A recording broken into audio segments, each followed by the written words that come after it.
Hey everyone, as you know, I do some foraging a little bit, when I can find time. So, I got some things here. Just a little update. My neighbor from down the shore, he got me this to use as, an anvil or whatever. Just a piece of railroad track. He works for the railroad, so there's that. And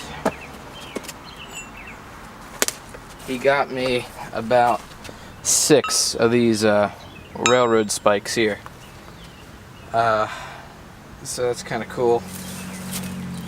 And he also got me this pretty big vise, as you can see here.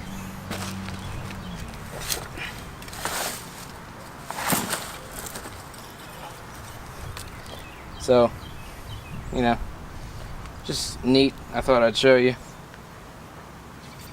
I really enjoy this stuff, so hopefully you will too.